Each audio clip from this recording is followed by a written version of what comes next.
some holiday discussions, shall we? We've taken a look at gift ideas for the PlayStation 5 and the PlayStation 4 and Xbox platforms, the Nintendo Switch. We took a look at some VR ideas and some PC ideas. But let's talk about some cool gadgets that I've been able to get my hands on this year.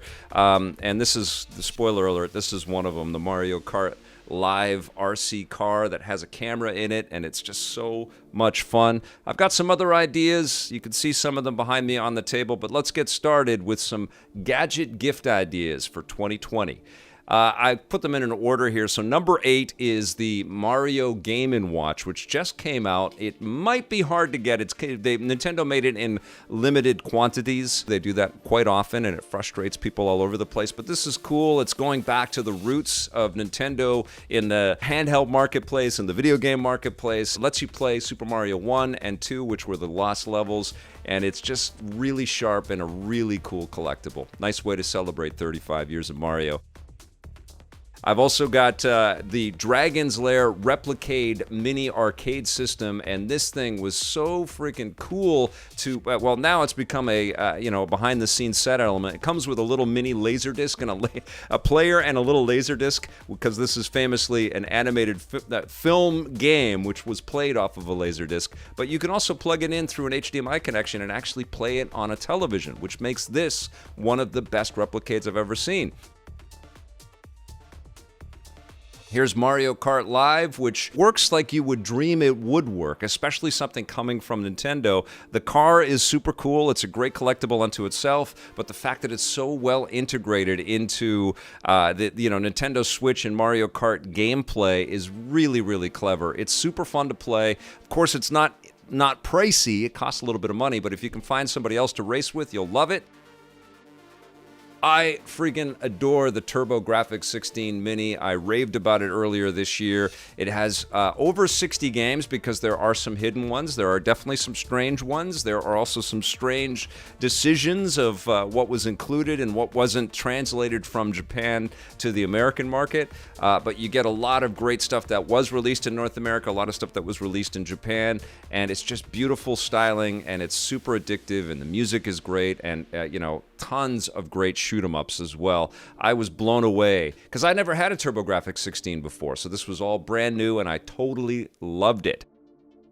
At number 4, I'm going to say the Oculus Quest 2, which is currently my favorite way to enjoy virtual reality gameplay. I've been playing a lot of Pistol Whip and Star Wars Galaxy's Edge, of course, Beat Saber, and tons of other games out there.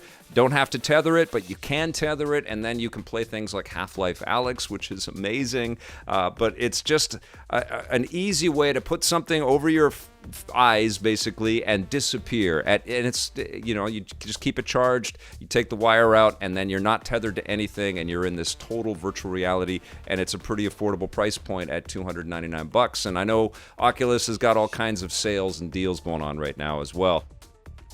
Number 3 is Polymega, and this is a little bit of a controversial one because I know it's been delayed, but I have loved this machine since I got my hands on it. They sent me I think the second beta unit, so I don't know if it's total final form factor, but it's been playing everything perfectly. Well, not perfectly. There are little issues here and there, but it is amazing how much content you can throw on this device and how easy it is to have fun with retro gaming. Polymega is incredible.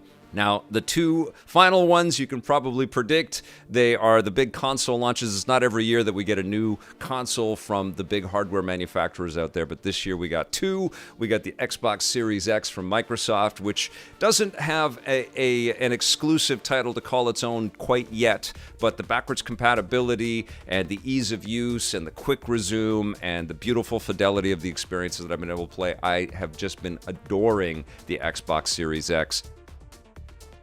But I have to admit, I have been enjoying the PlayStation 5 a little bit more, and a big part of it has to do with the DualSense controller, but also Sony has invested yet again in some exclusive titles like Spider-Man Miles Morales, which has completely taken my breath away. I've played through it twice now at this point, and I absolutely adore it. Sackboy is fun. Demon's Souls is incredible. There's some gorgeous fidelity, wonderful hints at the possibilities of what next-gen gaming is going to be, And Sony did a pretty damn good job job getting a lot of hot software on a platform that must have come to market under some pretty crazy circumstances.